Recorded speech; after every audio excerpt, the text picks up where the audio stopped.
জয় শ্রীকৃষ্ণ। রাধে রাধে। বন্ধুরা, জ্যৈষ্ঠ মাসের যে কোনো একদিন কুকুর, গরু বা কাককে এই সামান্য জিনিসটি যদি আপনারা খাইয়ে দিতে পারেন বা তার দিকে ছুড়ে দিতে পারেন, তো আপনাদের সকল দুর্ভাগ্য শনিদেব হরণ করে নেবেন। কারণ এই জ্যৈষ্ঠ মাসেই আমাদের কর্মফলদাতা শনিদেবের জন্ম। ফলে এই মাসে বিভিন্ন প্রাণী, পোকামাকড় আমাদের সৌভাগ্য রূপে বাড়িতে আসেন, যা ভুলেও কিন্তু বন্ধুরা আপনারা এই মাসে তাড়াবেন না বা তাদের মারবেন না। কিন্তু তার আগে চলুন বন্ধুরা, আমরা জানি যে এই জ্যৈষ্ঠ মাসে আমাদের ঘুমানোর ধরন বলবে বা শোয়ার ধরন বলবে যে আমাদের ওপর কোন গ্রহের কেমন প্রভাব রয়েছে। কারণ গ্রহের প্রভাবে বন্ধুরা আমাদের রোগ, রাগ, অভিমান, অর্থ সমস্যা বা দুঃখ, দারিদ্রতায় ভুগতে হয়। তাই অবশ্যই কিন্তু বন্ধুরা আপনারা ভিডিওটি পুরো দেখবেন। বন্ধুরা, আমরা সকলেই জানি যে আমাদের এই শরীর 5টি তত্ত্বের তৈরি, যার ফলে আমাদের এই শরীরে বিভিন্ন নক্ষত্র, চন্দ্র, সূর্য এবং গ্রহের প্রভাব পড়ে। ফলে এমন মানুষের ব্যবহার, শোয়ার ধরন এবং বিভিন্ন ক্ষেত্রে এর প্রভাব দেখতে পাওয়া যায়। তাই বন্ধুরা, জ্যৈষ্ঠ মাসকে শনিদেবের মাসও বলা হয়, কারণ এই মাসে শনিদেবের জন্ম। এছাড়া এই মাসে বন্ধুরা বিভিন্ন দেবদেবী এবং গ্রহের সুপ্রভাব বা কুপ্রভাব এসে মানুষের জীবনে পড়ে। তাই আপনার শোয়ার ধরন বলবে যে আপনি কতটা ভাগ্যশালী অথবা আপনি কেমন ধরনের মানুষ। বন্ধুরা, আপনি কি জানেন যে আমরা যখন ঘুমোই, সেই ঘুমানোর ধরন দেখে আপনি বুঝতে পারবেন যে সেই ব্যক্তি কতটা ভাগ্যশালী। আসলে বন্ধুরা, যখন আমরা ঘুমোই তখন আমরা বুঝতেই পারি না যে আমাদের সাথে ঠিক কি কি হয়, আর তার প্রভাব বন্ধুরা আমাদের এই শরীরে এসে পড়ে। বন্ধুরা দেখবেন, যখন কোনো বাচ্চা ঘুমোয় তার চোখ মুখ দেখেই বোঝা যায় যে স্বপ্নে সে কোনো দেবতার দর্শন করছেন। ফলে সে ঘুমের ঘোরে আমাদের হেসে সংকেত দেয়। তাই বন্ধুরা, আমাদের সাথেও কিন্তু ঘুমের ঘোরে এমন অনেক কিছুই হয়, যার মধ্যে আমরা 99%ই দিনের বেলায় ভুলে যাই, আর বাকি 1%ই আমাদের সকালে মনে থাকে। তাই বন্ধুরা, প্রত্যেক মানুষের ঘুমের ধরন বিভিন্ন ধরনের হয়। তাই আপনি কারোর ঘুমের ধরন দেখেই বুঝতে পারবেন যে সেই ব্যক্তি কতটা ভাগ্যশালী বা কতটা দুর্ভাগ্যশালী, তার চরিত্র কেমন, সে ঘুমের ঘোরে কি কল্পনা করছে। তাই বন্ধুরা, এই সব কিছুই আপনারা আজকের এই ভিডিওতে জানবেন, আর এই সব কিছু আমাদের সামুদ্রিক শাস্ত্রে বর্ণিত রয়েছে। তাই যদি বন্ধুরা আপনাদের ভিডিওটি ভালো লাগে তো লাইক, কমেন্ট ও শেয়ার করতে একদমই ভুলবেন না। বন্ধুরা, সমুদ্র শাস্ত্রের অনুসার আমরা যখন ঘুমোই তখন আমাদের মনের ভিতরে যা চলে তা আমাদের অবচেতন মন তা আমাদের শোয়ার ধরনের মাধ্যমে তা প্রকাশ করে, যার ফলে আপনি তার ঘুমের ধরন দেখেই এটা বুঝতে পারবেন যে তার মনে কি চলছে, সে কতটা ভাগ্যশালী। নাম্বার 1, যারা চিত হয়ে ঘুমায়। বন্ধুরা, সমুদ্র শাস্ত্রের অনুসার যারা চিত হয়ে ঘুমায় তারা আরামে জীবনযাপন করতে খুবই পছন্দ করেন। তাদের জীবনে কারোর হস্তক্ষেপ তারা পছন্দ করেন না। এমন মানুষের ওপর সূর্য এবং শনিদেবের মিশ্র প্রভাব থাকে। ফলে এমন মানুষেরা পারিবারিক বা সমাজে সম্মান প্রাপ্ত করে। নাম্বার 2, যারা বিছানাতে হাত পা ছড়িয়ে ঘুমায়। বন্ধুরা, এমন মানুষেরা মঙ্গল এবং সূর্য দ্বারা প্রভাবিত হয়। ফলে এমন মানুষেরা একটু বেশি জেদি হয়। ফলে তাদের হৃদয় ভালো হলেও তারা কথার ওপর নিয়ন্ত্রণ রাখতে পারে না। এছাড়াও যদি বন্ধুরা তারা স্বপ্নে কোনো লোকের দর্শন করে বা যদি তারা অ্যাস্ট্রাল অনুভূতি করে তো তখনই বন্ধুরা তারা হাত পা ছড়িয়ে ঘুমায়। কিন্তু যখন বন্ধুরা আমরা সকালে ঘুম থেকে উঠি, আমরা রাতে যা অনুভূতি করেছি তা আমরা সকালে ভুলে যাই। আর এটাই হচ্ছে বন্ধুরা এই প্রকৃতির নিয়ম। নাম্বার 3, যারা সাইড হয়ে ঘুমায় বা কিছুকে জড়িয়ে ঘুমায়। বন্ধুরা, এমন মানুষেরা শনি এবং শুক্র দ্বারা প্রভাবশালী ব্যক্তি হয়। তাই এই ধরনের মানুষেরা মনের কথা মনেই রাখতে পছন্দ করেন, কারোর সাথে শেয়ার করতে তারা পছন্দ করেন না। কারণ এমন মানুষেরা বন্ধুরা বেশিরভাগ ক্ষেত্রেই তারা প্রেম বা বন্ধুত্বে ছল চাতুরির শিকার হয়। তাই এমন মানুষেরা বন্ধুরা খুবই সংবেদনশীল হয়। ফলে এমন মানুষেরা বালিশে মাথা গুজে শুতে পছন্দ করেন। কিন্তু বন্ধুরা যারা ঘুমের মধ্যে এদিক ওদিক হয়, বারবার তারা এপাশ ওপাশ হয়, তো ভাববেন বন্ধুরা সেই ব্যক্তি কোনো ডিপ্রেশনে রয়েছেন বা কোনো বিষয় তাকে চিন্তিত করছে, যার ফলে সেই ব্যক্তি গভীর নিদ্রায় যেতে পারছেন না। বন্ধুরা হিন্দু ধর্মে পশু পাখিদের পূজনীয় মানা হয়। বহু পশু পাখি দেবতাদের বাহনও হয়। তাই শাস্ত্রের অনুসার এই সমস্ত জীবজন্তু আমাদের বাড়িতে আসা অত্যন্ত শুভ বলে মানা হয়। কারণ যখন আমাদের বাড়িতে কোনো পজিটিভ এনার্জি বা ঈশ্বরের কৃপা হয়, তখন এই জীবজন্তু বন্ধুরা আমাদের বাড়িতে এসে আমাদের তা সংকেত দেয়। কারণ সেই সব এনার্জিদের ফলো করেই এইসব পশু পাখিরা আমাদের বাড়িতে চলে আসে। তাই যদি বন্ধুরা আপনাদের বাড়িতে এই জীবজন্তু বা পোকা মাকড়ের আগমন যদি আপনি হঠাৎ করে দেখতে পান, তো বন্ধুরা ভাববেন আপনাদের বাড়িতে এবার কোনো শুভ কিছু ঘটবে। এবং কিছু পশু পাখি বন্ধুরা আমাদের বাড়িতে আবার অশুভ কিছুরও সংকেত দেয়। তাই এই সব কিছুই বন্ধুরা আমরা আজকের এই ভিডিওতে জানব। তাই বন্ধুরা এরকম আরও তথ্য পেতে আমাদের চ্যানেলটি সাবস্ক্রাইব করে পাশের বেল আইকনটিকে অল করে রাখবেন এবং ভিডিওটি বন্ধুরা একটি লাইক করে কমেন্টে আপনারা বলুন জয় মা লক্ষ্মী। নাম্বার 1, ছুঁচো। বন্ধুরা বাস্তুশাস্ত্র এবং জ্যোতিষ শাস্ত্র অনুসার ছুঁচো আমাদের বাড়িতে কোনো শুভ সংকেতই নিয়ে আসে।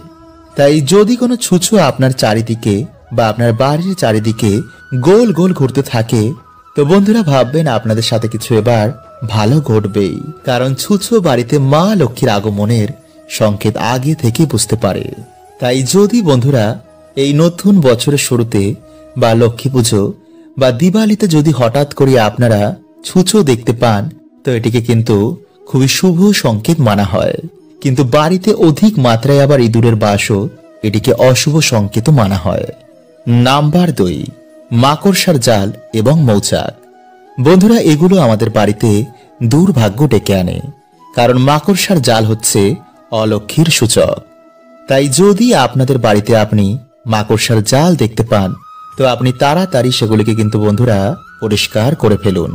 কারণ এটি আমাদের বাড়িতে উন্নতির পথে বাধা হয়ে দাঁড়ায়। নাম্বার 3, প্রজাপতি। বন্ধুরা আমাদের বাড়িতে প্রজাপতির আগমন অত্যন্তই শুভ হয়। তাই যদি আপনাদের বাড়িতে বারবার প্রজাপতি আসে, তো খুব তাড়াতাড়ি আপনি কিন্তু কোনো খুশির খবর পাবেন। নাম্বার 4, ভ্রমর। বন্ধুরা কালো ভ্রমর আমাদের বাড়িতে আসা বিবাহ এবং খারাপ সময় সমাপ্ত হওয়ার আমাদের সংকেত দেয়। তাই ভুলেও কিন্তু বন্ধুরা এইসব প্রাণীরা আপনাদের বাড়িতে যখন আসবে তাদের মারবেন না। নাম্বার 5, পিঁপড়ে। বন্ধুরা যদি আপনাদের বাড়িতে কালো পিঁপড়ের আগমন হঠাৎ করেই বেড়ে যায়, তো এটি আপনাদের সংকেত দিচ্ছে যে আপনাদের বাড়িতে সুখ শান্তি সমৃদ্ধি এবার বৃদ্ধি হবে। যদি কালো পিঁপড়ে আপনাদের বাড়িতে গোল করে এক জায়গায় ঘোরে, তো এটি সংকেত দিচ্ছে যে আপনাদের বাড়িতে মা লক্ষ্মীর আগমন হয়ে গেছে, আপনাদের ধন বৃদ্ধি হবে। নাম্বার 6, শামুক।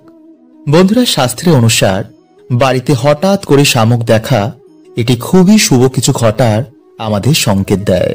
এটি ধন বৃদ্ধি এবং আমাদের জীবনে সুখ শান্তি আসারও আমাদের সংকেত দেয়। নাম্বার 7, টিকটিকি। বন্ধুরা টিকটিকি সম্পর্ক মা লক্ষ্মীর সঙ্গে রয়েছে। ফলে বাড়িতে টিকটিকি আমাদের বিভিন্ন রকমের সংকেত দেয়। বিশেষ করে যদি আপনাদের ঠাকুর ঘর বা সিংহাসনের আশেপাশে যদি টিকটিকি প্রায় দেখতে পান, তো বন্ধুরা এটি আপনাদের বাড়িতে মা লক্ষ্মীর বসবাসের সংকেত দিচ্ছে। কিন্তু কালো টিকটিকি বন্ধুরা বাড়িতে দেখা এটিকে আবার অশুভ সংকেত মানা হয়। তাই যদি বন্ধুরা আপনাদের ভিডিওটি ভালো লাগে, তো অবশ্যই লাইক এবং শেয়ার করতে একদম ভুলবেন না। বন্ধুরা এমনটা মানা হয় যে গোমাতার মধ্যে 33 কোটি দেবদেবী নিবাস করেন। তাই গোমাতার সেবা করলে সমস্ত দেব লোকের পুণ্য প্রাপ্ত হয়। গোমাতার সেবাতেই আমরা একসাথে সমস্ত দেবদেবীর সেবা করতে পারি। ঋগ্বেদে গোমাতাকে অমৃত সমতুল্য বলা হয়েছে, কারণ গোমাতার বক্ষ থেকে নির্গত দুধ বহু মানুষের প্রাণ বাঁচায়। এছাড়াও গোমাতা এতটাই পবিত্র যে তার আশেপাশের সমস্ত নেগেটিভ এনার্জি নাশ হয়ে যায়। যে মাটি দিয়ে গোমাতা যায় সেই স্থান ধন্য ধন্য হয়ে যায়। তাই বন্ধুরা, আপনাদের সমস্যা দূর করার জন্য প্রথমে গোমাতাকে অন্ন ভোজন করান, তারপর গোমাতার খুরের জন্য নির্গত মাটি, যাকে গোধূলি বলা হয়, তার নিজের মাথায় ঠেকান। নিজের বাড়ির চারিদিকে তা কিছুটা ছিটিয়ে দিন। এতে আপনাদের বাড়ির বাস্তুদোষ, নেগেটিভ সমস্যা, গ্রহদোষ সবকিছুই দূর হবে। আর যদি বন্ধুরা আপনারা সরল হন, আপনারা কারোর ক্ষতি কখনো না করেন, তো অবশ্যই আপনাদের ঈশ্বর মঙ্গল করবেন। তাই প্রত্যেক সপ্তাহে অন্তত আপনারা এই প্রক্রিয়াটি করুন। বলা হয় গোমাতার সেবাতে মোক্ষ প্রাপ্তি হয়। গোলোক বৈকুণ্ঠ ধাম বা ভগবান শিবের প্রাপ্তির জন্য গোমাতার সেবা করা অবশ্যই দরকার। তাই কালো গরুকে যদি বন্ধুরা আপনারা রুটি ও গুড় খেতে দিতে পারেন, তো এতে শনি ও কেতুর কখনোই বাজে প্রভাব পড়ে না। তাই যদি বন্ধুরা আপনাদের বাড়ির সমস্যা দূর করতে চান, তো অবশ্যই গোধূলি নিজের বাড়ির চারিদিকে ছড়িয়ে দিন। এতে আপনাদের বাড়ি সুখ শান্তিতে ভরে উঠবে। বন্ধুরা, দেখবেন আমাদের জীবনে এমন কিছু দোষ লেগে যায় যা থেকে সহজে কিন্তু আমরা মুক্তি পাই না। অনেক পুজো পাঠ, মন্দির মন্দির ঘুরে দান পুণ্য জপ তপ করেও দেখা যায় যে যেই সমস্যা ছিল তাই রয়েছে, কিছুতেই এর থেকে সমাধান পাওয়া যায় না। জীবন যেন নরকের মতন হয়ে যায়, চারিদিকে ধার দেনা, মানুষ এর তলে ডুবে নিজের জীবন ত্যাগ করার মতন বাজে সিদ্ধান্ত নেয়। কারণ বন্ধুরা, মৃত্যুর পর তার সমস্যা তো যায় না, বরং উল্টে আরো বেড়ে যায়। কারণ আয়ু পূর্ণ না হওয়া পর্যন্ত সেখান থেকে যেতে পারে না। আর একেই প্রেত যোনি বলে। এই প্রেত যোনিতে থাকার জন্য সে তার পরিবারকে নানা রকম সমস্যা দেয়, যাতে তার পরিবার তার মুক্তির ব্যবস্থা করে। তাই বন্ধুরা, আমাদের বেঁচে থাকতেই এই সমস্যার সমাধান খুঁজতে হবে, আমাদের জীবনে লড়তে হবে। বন্ধুরা, আমাদের জীবনে তিনটি কারণে দুর্গতি লেগেই থাকে। 1, নেগেটিভ সমস্যা, 2, পিতৃ সমস্যা, 3, শনি মহারাজের সাড়ে সাতি। আর এগুলো কিন্তু বন্ধুরা আমাদের কর্মদোষেই হয়।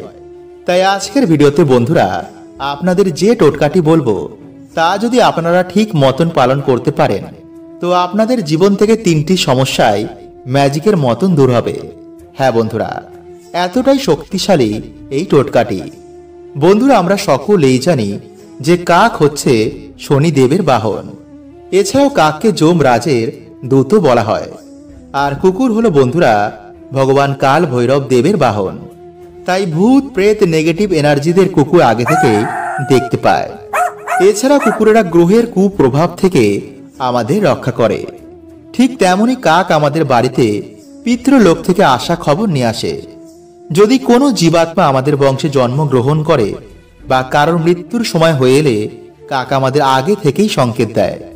আর এটা শিব পুরাণে ভগবান শিব মাতা পার্বতীকে নিজে বলেছেন। তাই আপনারা বন্ধুরা ভালো করে মন দিয়ে প্রক্রিয়াটি শুনুন। নাম্বার 1, যদি আপনারা আর্থিক সমস্যায় ভোগেন, যদি আপনারা আর্থিক উন্নতি করতে চান, তো সবার প্রথমে বন্ধুরা আপনাদের ওপর থেকে নেগেটিভ এনার্জি সরাতে হবে। তাই সামান্য কিছু লবণ নিজের হাতে নিয়ে নিজের মাথার ওপর থেকে 7 বার ঘোরান। তারপর সেই লবণ খাবারে মিশিয়ে কোনো কালো কুকুরকে 3 রাস্তার মোড়ে খেতে দিন। তারপর পিছনে ঘুরে না দেখে সোজা বাড়িতে এসে হাত পা ধুয়ে ঘরে ঢুকুন। এতে কিন্তু বন্ধুরা সে কুকুরের কোনো ক্ষতি হবে না, উল্টে সে নেগেটিভ এনার্জির নাশ হবে। কিছু দিনের মধ্যেই আপনারা এর ফল পেতে শুরু করবেন। নাম্বার 2, কালো তিল। বন্ধুরা একইভাবে কালো তিল নিজের মাথায় 7 বার ঘুরিয়ে কাক দেখলেই ছুড়ে দিন। এতে আপনার বাড়ি থেকে নেগেটিভ এনার্জি কাক নিয়ে পিতৃলোকে চলে যাবে। আর মাথায় ঘোরানোর সময় বন্ধুরা অবশ্যই আপনাদের ইষ্টের মন্ত্র জপ করবেন। এতে কিন্তু বন্ধুরা খুব তাড়াতাড়ি কাজ হবে। আর যদি বন্ধুরা এগুলো কিছুই করতে না পারেন, তো প্রত্যেক দিন সন্ধ্যায় কিছু হাতে কর্পূর নিয়ে আপনার ইষ্টের মন্ত্র জপ করার পর মাথায় 7 বার ঘুরিয়ে বাড়ির বাইরে গিয়ে সেটি জ্বালিয়ে দিন। এতে কিছু দিনের মধ্যে আপনাদের বাড়ি থেকে নেগেটিভ শক্তির প্রভাব অনেক কমে যাবে। কারণ বন্ধুরা, আমাদের জীবনে বিভিন্ন রকম সমস্যার মধ্যে একটি প্রধান সমস্যা হচ্ছে গ্রহদোষ। আর এর ফলে বন্ধুরা আমাদের জীবনে বিভিন্ন রকম সমস্যা লেগে থাকে, এবং ঠিক সময়ে যদি আমরা এই সমস্যার সমাধান না করি তো বন্ধুরা আমাদের জীবনে কিন্তু নরক যন্ত্রণার মতন কষ্ট ভোগ করতে হয়। তাই বন্ধুরা, আজকের এই ভিডিওতে আমরা জানব যে গ্রহদোষ দূর করার সবথেকে সহজ উপায়। তাই ভিডিওটি কিন্তু বন্ধুরা আপনারা অবশ্যই পুরো দেখুন, এবং ভিডিওটি একটি লাইক করে কমেন্টে আপনারা বলুন হর হর মহাদেব ও জয় শ্রীকৃষ্ণ। নাম্বার 1, বন্ধুরা প্রথমে যে উপায়টি আপনাদের বলবো তা হচ্ছে মিছরি গুঁড়ো করে ময়দার সাথে তা মিশিয়ে অমাবস্যা, পূর্ণিমা বা শনি, মঙ্গলবার বা কোনো গ্রহণের দিন আপনারা বাড়িতে যেখানে কালো পিঁপড়ে রয়েছে সেখানে ছড়িয়ে দিন। এতে রাহু, কেতু ও শনির অশুভ প্রভাব থেকে বন্ধুরা আপনারা তাড়াতাড়ি নিস্তার পাবেন। এছাড়া বন্ধুরা মৌরি ও মিছরি একসাথে মিশিয়ে খেলে বুধের সুপ্রভাব এসে মানুষের জীবনে পড়ে, ফলে পরিবারের সুখ, শান্তি, আর্থিক উন্নতি আবার সহজেই হয়। নাম্বার 2, বন্ধুরা দেখেন যে আপনাদের ভাগ্যে যদি কিছুতেই সৌভাগ্য আসে না, অনেক পুজো অর্চনা উপায় করার পরও যদি জীবনে যেই সমস্যা তাই রয়ে যায়, তো বন্ধুরা ভাববেন আপনাদের ওপর শনিদেবের কৃপা নেই। কারণ শনিদেব হচ্ছেন এই কলিযুগের কর্মফলদাতা। তাই শনিদেবের কৃপা প্রাপ্ত করার জন্য বা শনিদোষ কাটানোর জন্য যে কোনো অমাবস্যা বা যে কোনো শনি, মঙ্গলবার বা যে কোনো গ্রহণের দিন আপনারা সর্ষের তেলে কিছুটা কালো তিল মিশিয়ে সেই সর্ষের তেলে আপনারা নিজের ছায়া দেখে কোনো গরিব দুঃখীকে বা কোনো শনি মন্দিরে গিয়ে সেই তেল দান করুন। এতে বন্ধুরা মানুষের আর্থিক ভাগ্য খোলে এবং দুর্ভাগ্যের নাশ হয়ে যায়, এবং গ্রহদোষ, গ্রহবাধা, প্রেত সমস্যা ধীরে ধীরে কেটে যায়। বন্ধুরা এইভাবে আপনাদের পরপর 7 দিন করতে হবে। মানে ধরুন আপনি আজকের দিনে করলেন, তো আপনাকে আবার পরের শনিবার করতে হবে, বা আপনি পরপর 7টি শনিবার এই প্রক্রিয়াটি করতে পারেন। এছাড়া বন্ধুরা আপনারা বাড়িতে মঙ্গলবার দিন অবশ্যই হনুমান চল্লিশা পাঠ করুন। কারণ যেই বাড়িতে মঙ্গলবার দিন হনুমান চল্লিশা পাঠ করা হয় সে বাড়িতে কখনো শনিদেবের খারাপ প্রভাব পড়ে না, সে বাড়িতে সর্বদাই আয় উন্নতি বৃদ্ধি পায়। তাই অবশ্যই বন্ধুরা আপনার এই কথাটি কিন্তু মাথায় রাখুন। নাম্বার 3, বন্ধুরা গ্রহ বা যে কোনো সমস্যা দূর করার সবথেকে সহজ উপায় হচ্ছে ভক্তি। তাই আপনারা দুধ, গঙ্গা জল, ঘি, মধু ও দই এই 5টি জিনিস মিশিয়ে ভগবান শিবের অভিষেক করার পর একটি পাত্রে সেই জল সংগ্রহ করবেন। আর তারপর আপনারা সেই জল কিছুটা চোখে, মুখে ও মাথায় ছিটিয়ে এবং সামান্য প্রসাদ রূপে আপনারা জিভে দিয়ে মহামৃত্যুঞ্জয় মন্ত্র জপ করবেন। এইভাবে আপনারা টানা 11টি সোমবার যদি করতে পারেন তাহলে তো খুবই ভালো। এবং এই মন্ত্র আপনারা 11 বার, 21 বার, 51 বার বা 108 বার জপ করবেন। দেখবেন কিছু দিনের মধ্যেই বন্ধুরা আপনাদের জীবন থেকে মহাদেবের কৃপায় সকল গ্রহদোষ, বাধা, বিপত্তির কেমন নাশ হয়ে গেছে। নাম্বার 4, বন্ধুরা সিদ্ধি পাতা জলে মিশিয়ে প্রত্যেক সোমবার যদি ভগবান শিবকে স্নান করানো যায় তো বন্ধুরা যে কোনো গ্রহদোষ, যে কোনো সমস্যায় এতে নাশ হয়ে যায়। তাই অবশ্যই বন্ধুরা আপনারা কিন্তু এই টোটকাটি ফলো করতে পারেন। নাম্বার 4, বন্ধুরা 1 ঘটি জল রাতে শোয়ার আগে বিছানার তলায় তা রেখে পরের দিন ঘুম থেকে উঠে সকালবেলায় স্নান করে ভগবান শ্রীকৃষ্ণ, রাধা রানীকে স্মরণ করে হরে কৃষ্ণ মহামন্ত্র জপ করে তুলসী গাছে সেই জল অর্পণ করে মাতা তুলসী ও ভগবানকে বলবেন যে যেন তিনি আপনার বাড়ি থেকে, আপনার জীবন থেকে সমস্ত রকম গ্রহদোষ, বাধা, বিপত্তি এবং বাস্তুদোষের নাশ করে দেন। বন্ধুরা এইভাবে আপনারা বৃহস্পতিবার দিন বা যে কোনো শুভ দিনে এই প্রক্রিয়াটি করতে কিন্তু একদম ভুলবেন না। তো আজকের মতন বন্ধুরা এতটুকুই, দেখা হবে এর পরের ভিডিওতে। হরে কৃষ্ণা, ওম নমঃ শিবায়।